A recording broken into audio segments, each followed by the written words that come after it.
introducing simple forms of mindfulness and kindness practices in very young children can help establish healthy habits of mind very early in life. Do 1 Om. Big deep breath in.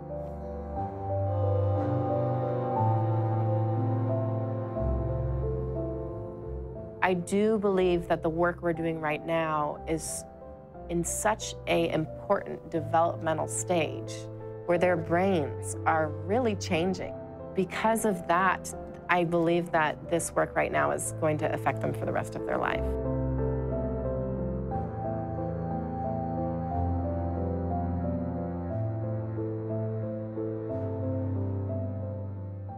Mindfulness, really, it's a body of techniques or a tradition that's really aiming at the development of non-conceptual awareness. For me personally, heartfulness and mindfulness are one and the same. And that if you have mindfulness without the aspects of heartfulness, then it's incomplete. And if you have heartfulness without the aspects of mindfulness, then it's incomplete.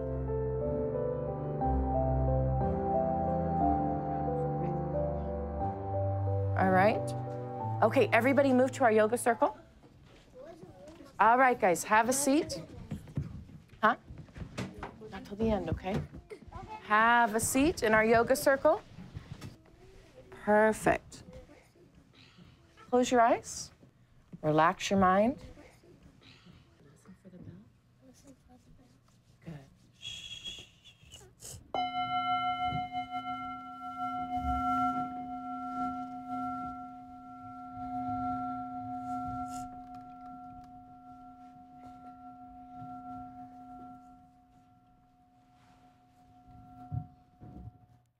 That was really great listening. Breathe in. Breathe out. Breathe in. Breathe out. If we can start to give little kids awareness of their emotions and awareness of their body and the ability to self-regulate sometimes, then they're going to be taking that into their school environments. Well, shell. Well, shell.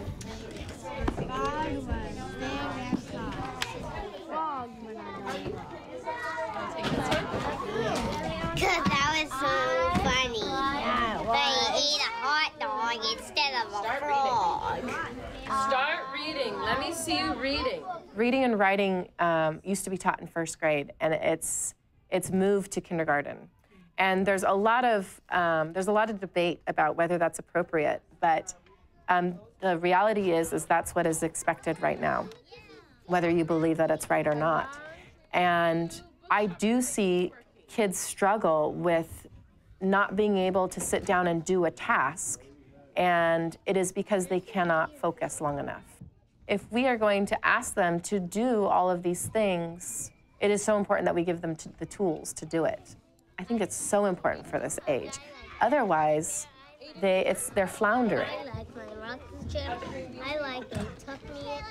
There are sensitive periods in human development, periods when the brain is more plastic. We know, for example, that young children are much better able to learn a 2nd or 3rd language very early on in life compared to later on in life. The conclusion that we are inevitably led to by modern research is that happiness and well-being are actually best regarded as skills. We normally don't think about them as skills in Western culture, but all the research leads us to believe that they really should best be considered as skills. Fundamentally no different than learning to play a musical instrument, for example.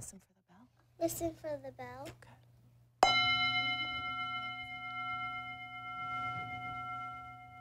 There are a variety of different kinds of meditation techniques which I believe can be very effectively used to cultivate happiness and well-being.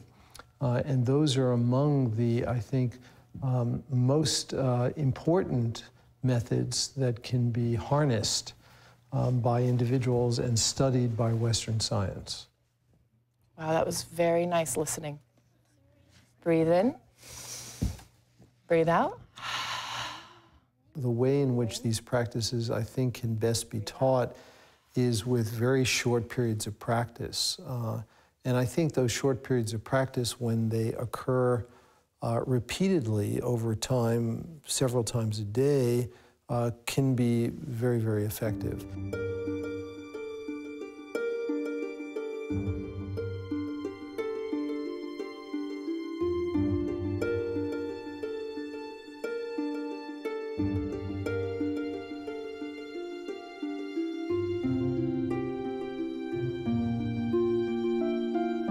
We're going to sit silently for 1 minute.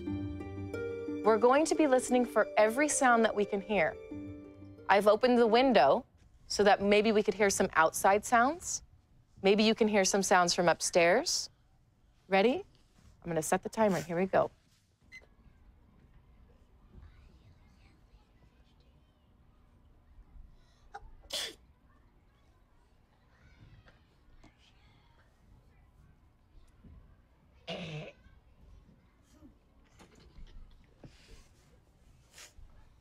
Teachers often wonder what they should expect when they have mindfulness in their class or when they're introducing it. And sometimes I think that their expectation is that their classroom is perfect and that they look perfectly still. But actually, mindfulness is not about being still and calm. Mindfulness is about recognizing our experience and being with our experience and noticing what it is. A positive byproduct of mindfulness often is the feeling of calm, and that often results in a calm classroom or still classroom. But I think that really, if you want to look at if it's having benefit over time, you want to look at if the children are happier, if they seem more comfortable in their body, if they seem like they're less reactive or aggressive, or the way they treat each other and the way they manage their experience. And so you want to look over time, not just in those moments where they're supposed to be doing mindfulness.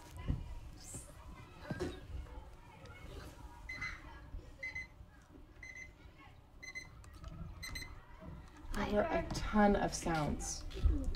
Did you guys hear some sounds? Yeah. Jack, tell me one thing that you heard during that time. A fish tank. Ooh.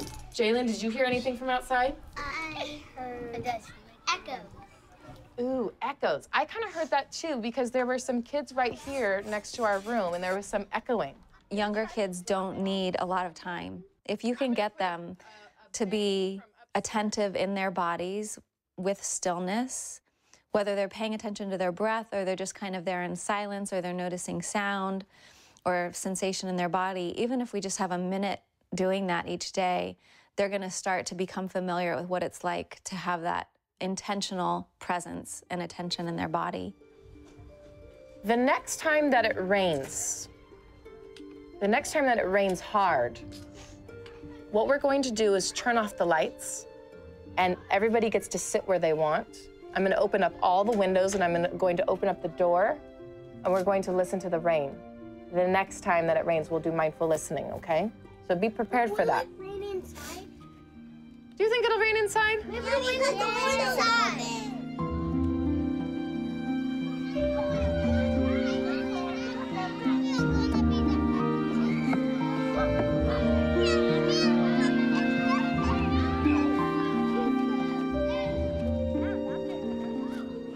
Today, we're going to practice mindful eating. I'm going to give you a raisin. If you don't like raisins, what do you think is the best thing for you to do? No, thank you. I don't like raisins. You can say, oh, I don't like raisins, and then I want you to take one anyways, because we're gonna do some funny things with these raisins today, okay? Do we have to eat them? You're gonna see what we're gonna do with them, okay? I'm gonna give you a raisin. I want you to keep it in your hand.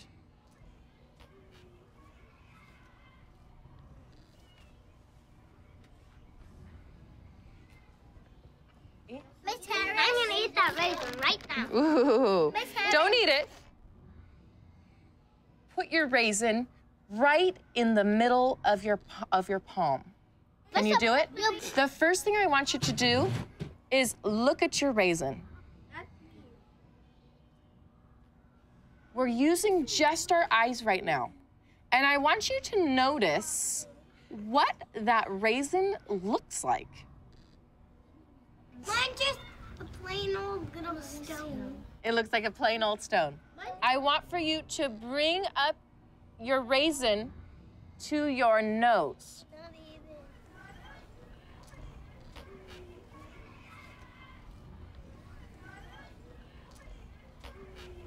Now, I want you to do something that's kind of silly. And this is the trick. It has to be absolutely silent for us to do this. I want you to listen to your raisin. Take your raisin in between your fingers, and you're gonna put it up to your ear, and you're going to kind of squish it.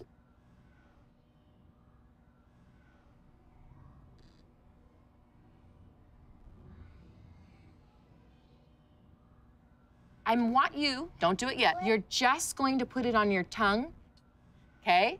Just put it on your tongue and close your mouth.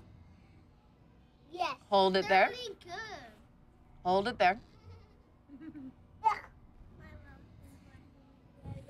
Now, with very, very slow teeth, I want you to start to chew it and really, really pay attention to the taste. Start to chew it. If you don't, you can step out of this part, okay? But just listen. And see what you feel coming out.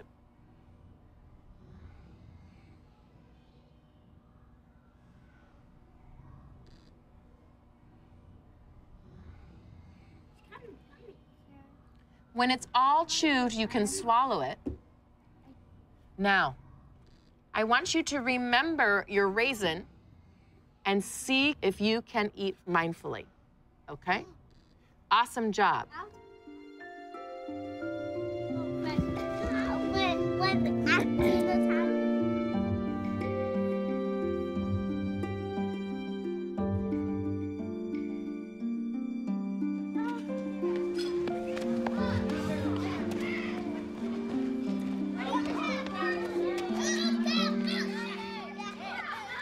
All righty. Hold your hands out like this. I want you to try to be very still, just like in yoga. We're not going to move our hands and body like this.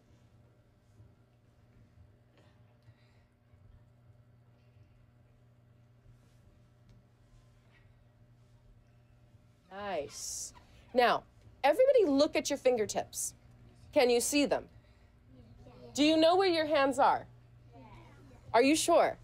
Yes. No. You can see your hands? Yes. You can, right? Yes. Try closing your eyes and see if you can still feel your hands.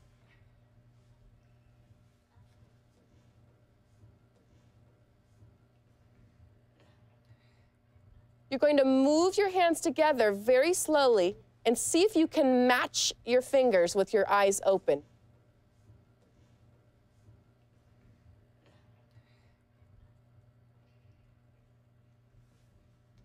This time, try it with your eyes closed.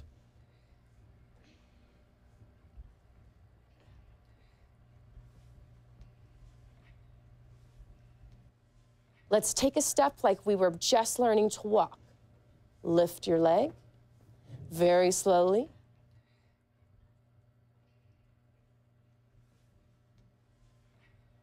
Your leg comes out. You put your heel down and you roll your foot down. Now slowly lift your toe up. Your foot starts to come in front. Look at this. Isn't this interesting? So pretend this is me, and I'm like walking, and that's mindful moving. And then my mom goes, and I tell her to do this. Hands up. Peaceful 1, and mindful. 2, 3, 4. You get to walk slowly because sometimes I get to walk fast from school to here, and I get to do mindful listening slowly. We close our eyes, then we take a deep breath, then we raise our hand. And we try to be in a mindful spine. Well, I feel more relaxed, and it's supposed to calm your mind. Well, then people won't be running around and getting hurt so much.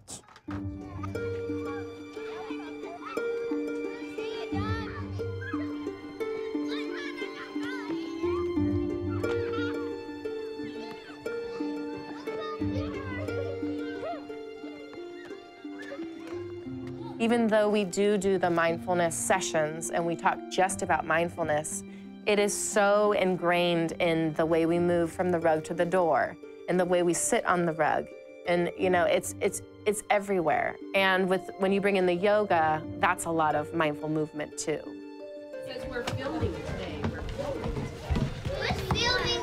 Remember, we're going to do video recording today. Let us move to our yoga circle. Get a spot on the rug. I love the way you're moving your bodies. Avery, I want to sit next to you today. Sit right here. You feeling a little better? Yeah? So today when you're doing yoga, I want you to really concentrate on your breath. And just, if you're feeling sad, if you're feeling like you have something in your stomach that's making you cry or making you sad, you just take deep breaths, okay? Very nice. And come back up. All the way up your belly. To the sky and reach. Yes, you guys, good. And arch, arch, arch. Tavian, go up into cat. Meow. And into lion. Very nice, you guys. Bend that front knee. Warrior one. Ready? And 1, 2, 3, 4, 5. Bend and to warrior 2. Open it up. 1, 2, 3, 4, 5. And scooch back to mountain. Whoosh. Celia punched me. Love, I need you to leave our circle if you're going to disturb other people's yoga. It's not fair to other people. People are trying to calm their minds and their body right now. If you can't help with that, I need you to go take a break. You can come back, but you need to take a break. Do you understand? Can you be in the circle with us, or do you need a break? Circle. Great. Go up into bridge then. Knees bent, hips up. Good, yes. Hands go underneath. Come together. Yes, Aaliyah, that's beautiful. Being a teacher, you are asked to do so many things at once. And when I first started, it was very difficult. It was very difficult to be pulled in so many directions, yet to maintain this level of focus, presence, not getting overwhelmed, staying patient. There are all these really interesting places that I had to visit myself. Relax your arms and your fingers.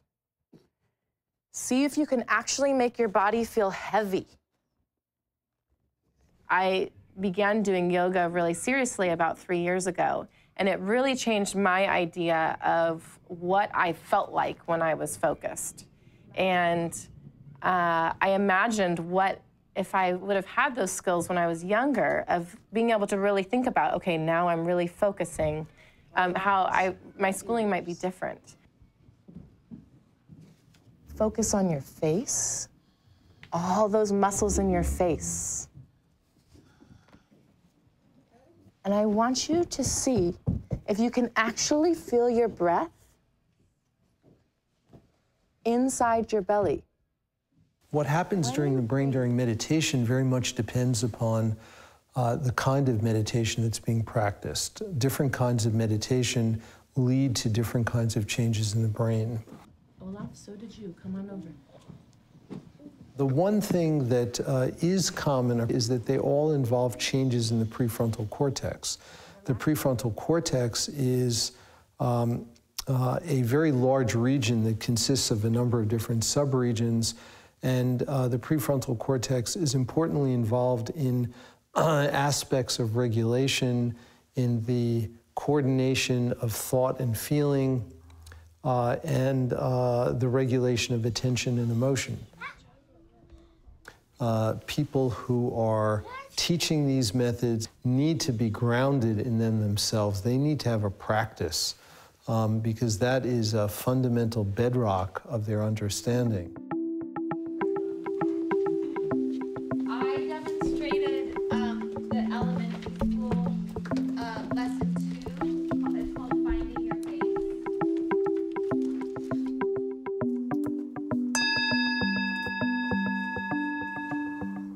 Great job. Hi again, everybody. It's nice to be here. Today you're 4th graders. That means you're 10 years old. Imagine that this is a boat and it's floating and the people on the boat decide they actually want the boat to stop. What do? They drop the anchor. And then when they drop the anchor, what happens when the boat starts to float away a little bit? It comes back. So your breath is the anchor for your attention. We can teach mindfulness with words and give an instruction and a technique or guidance, but I think one of the primary ways we're teaching mindfulness is through our own modeling and demonstration of it, just in how we are with the students. So there's something about the way you walk into a room and the way you greet the students and the way you communicate with them and the respect that they feel from you and their feeling of being seen and heard, and that you really are modeling what you're trying to get them to emulate.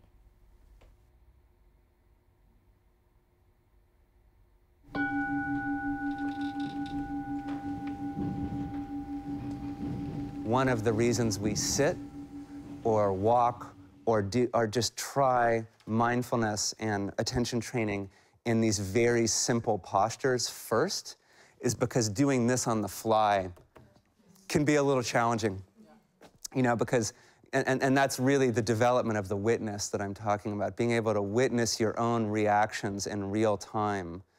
That's why the laboratory of sitting meditation. This is not supposed to be a piece of fundamentalism in MBSR. It's well-discovered advice. You know, you sit still for 20 minutes and you just really let the external distractions go and you're in your own laboratory, what a reaction is, and the ability to develop a neutral witness around your emotional and mental content can be much easier there at first. You then kind of take the fruits of that into your everyday interactions. And just to be honest, teaching is a relatively advanced place on that scale because you're managing a lot of dynamics at once. You know, there's a lot of kind of energy moving around the room, a lot of different reactions. So just to know that it's like for all of us, I think it's a pretty advanced practice, which is great. That keeps it interesting. When you walk into a classroom of kids, whatever age, and it seems like things are going to get out of control, there can be this panic. And if you default to, you know, let's be mindful, then, then you're kind of sending the wrong message. The basic rule is, if you are frustrated and angry and you say to the class, we need to do mindfulness, that is not a mindful way of using mindfulness. But if you're frustrated and angry and you want to gather the class and you say, I'm going out of my mind, the noise is too much in here, I need mindfulness, let's sit down. That's a really honest way of dealing with the situation, where you still get to have your feeling, but you're not blaming them for it. And teachers, if teachers get instructed in that way, they can use it. They can use mindfulness in their class in a more skillful way. As mammals, before we've said anything in a room of people, our nervous systems, my nervous system has already given you a bunch of non-verbal data about me, really. And you're processing it unconsciously all the time. Micro expressions in my face, the way I'm holding my body, the tone of my voice, whether it's warm, you know, so much information, really, in enormous amounts. It's amazing that we have a brain that can process it all. There's this immediate very visceral reaction to the person.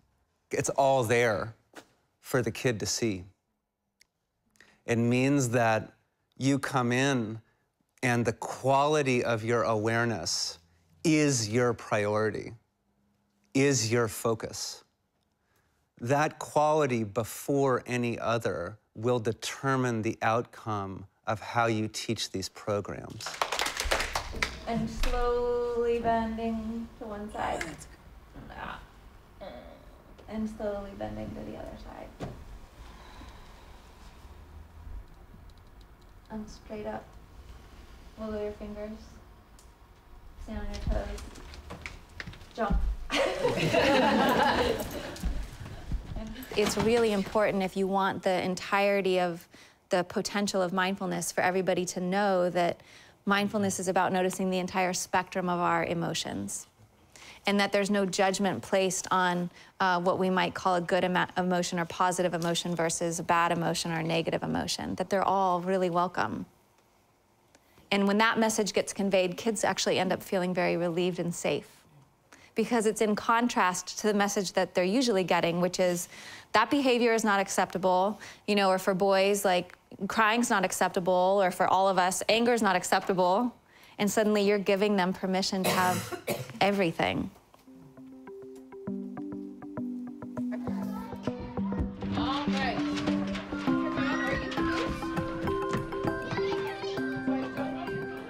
The main thing in our daily routines is our bell. They listen for the sound, and when they hear it stop is when they raise their hand. And I would say the other thing is doing acts of kindness and heartfulness every day, and sitting with a mindful spine, and I use that word all the time. A little bit. Give Kevin some room there. Perfect. Excellent. We're going to sit next to people who we can really pay attention next to. Actually, I want everyone to start with a not mindful spine, right? Start with our not mindful spine. I always start in the beginning of the year with the mindful spine. And we actually work on that for quite a long time. Slowly and silently, you're going to grow your mindful spine and pretend that you have that invisible thread, that invisible string. So your head is tall. Remember, your shoulders are down, though, okay? Your head is tall and your shoulders are down. The instructions that I give to help create the mindful body, I want that to be playful.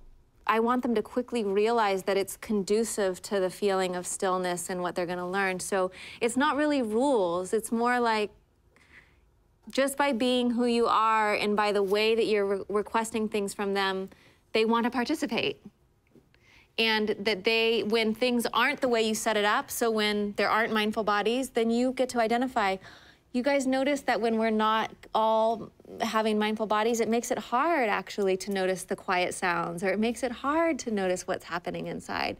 And just point things out that way so that they're helping to make the decision around how they're contributing. But definitely what I try to do is not be what they're getting all the rest of the time, which is you can't do that. Oh, look at our agreements on the rule. We can't talk over others. You can't get up without asking.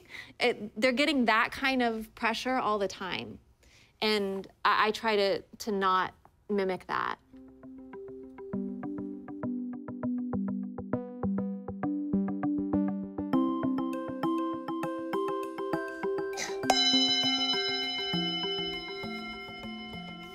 Never use the bell to get them quiet. Keep the bell as something that is more special than that. But when you are doing mindfulness, or when you are asking them to take their focus and be present, then use the bell. And then it becomes this sort of significant sound that they start to associate as, okay, this is where this is my learning time right now, and I need to bring my focus back in. And that's why we always do it when we come back in from recess, because they come back in from recess and I ask them to write. And think of that transition to a 5-year-old. You know, that's a really playing outside, you know, running everywhere, and then you're asked to come in and write, which is something that's so hard for so many of them. And it is because they cannot sustain their focus long enough to sit down and do it. When you ask a classroom of kids if anybody has ever told them to pay attention, or I can just ask you, has anybody ever told you to pay attention? And you ask kids if anybody has told them how to pay attention. And really, nobody raises their hand for the most part. What we're addressing when we're saying that mindfulness teaches how to pay attention is what does it take, not just to pay attention in a moment, but what does it take to sustain attention or sustain awareness? One of the things that's my biggest concern as mindfulness in education as a movement grows is that educators or classroom teachers that aren't really educated around mindfulness see that mindfulness creates a focused class, and then they only want to use it for a focused class in the sense of, I need their focus so I can teach. And we don't want to lose sight of actually the underlying intention, which is to create more empowerment and choice in the students around when and why they're focusing. So the idea is not for them to learn that when their attention has wandered away or they're daydreaming out the window, that they come back just because they're supposed to and that's the rule, but because they're actually making their own personal choice because they recognize what was happening with their awareness or their attention or their mind. And they can either stay in that daydream because it's really good and they're not actually interested in what's happening at the front of the class, or they can recognize, I actually am interested or it is important to me and I want to be present.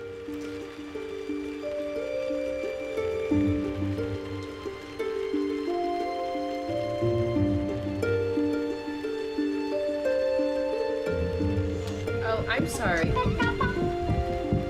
What do you think, guys? Can we do mindful listening of the rain? Yeah. I'm going to let you lay around the room and listen, but not yet. When I hit the bell, when I hit our mindful bell, you may get up and get your things. Okay, that will be the sound where you know that it's time to get up to get your things. Ready and begin.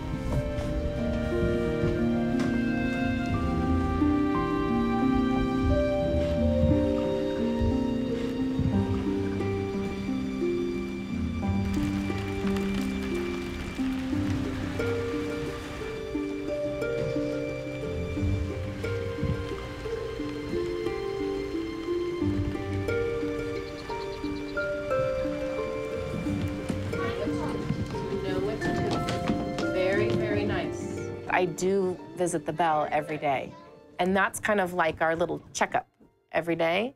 And then I can bring in these larger lessons where we are, you know, focusing on eating or focusing on movement. And they are successful, I think, because we have checked up with the bell along the way and kept mindfulness going, but it's just shorter and, yeah, more direct. Did everybody get their name? Is Aiden here? No? Jalen's not here. Winnie? No, Aaliyah? Oh, great. Tavian, put on top of the cubby right there, okay? And I'll turn it in for you. Okay.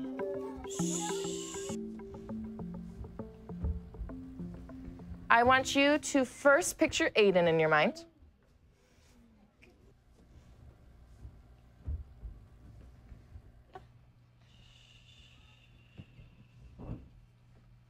Now I want you to picture Jalen.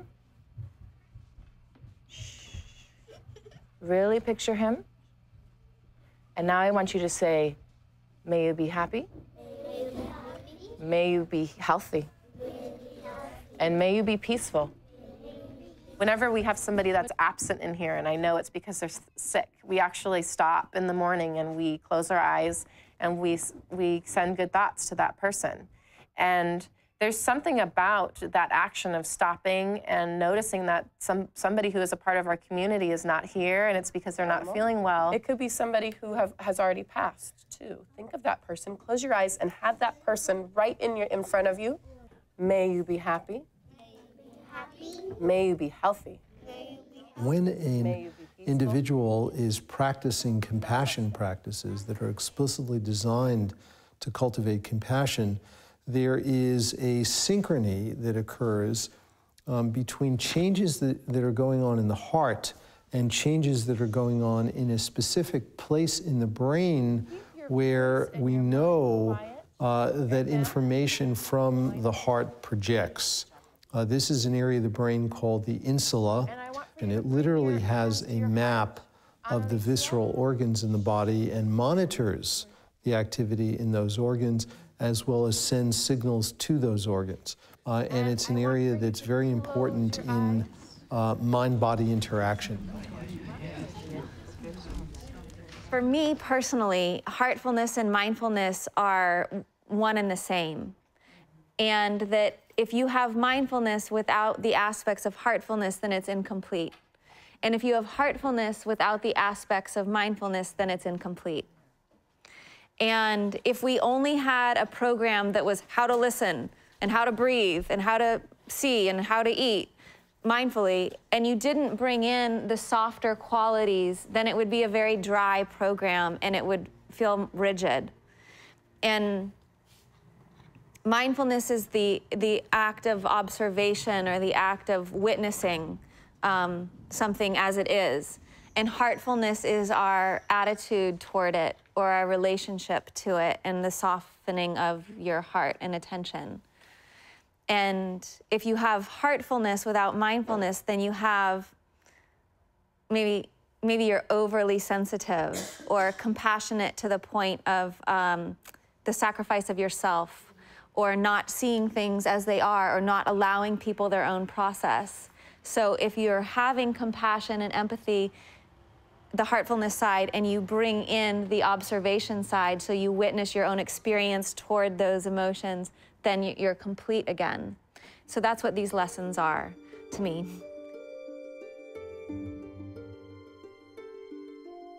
When children begin to have problems, those problems start in middle school. When the kids are maybe 10 or 11 or 12 years of age, just in the early part of adolescence. That's when problems begin to arise, if they do.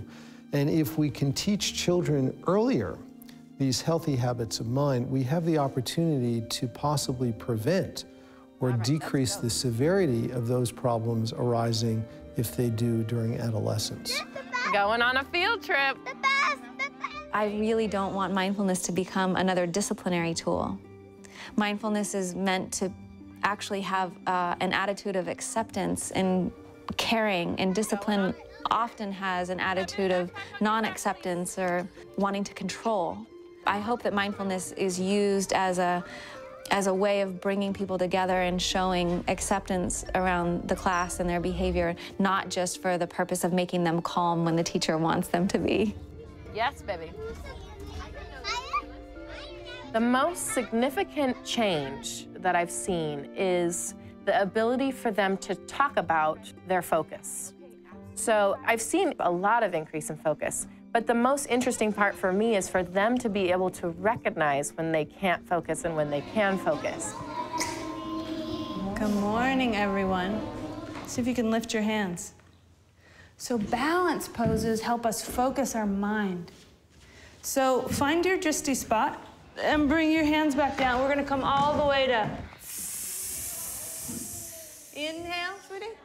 You know, as teachers, we get these pulled messages, you know, I'm going to this workshop and I need to teach them this, and this is the way to do right reading, and this is the way to do writing, and they have to be at this point by the end of the year, you know. We get so much of that pressure. And we need to be brought back to the other way sometimes of saying, no, these are kids. These are kids. They were in the womb 5 years ago, you know.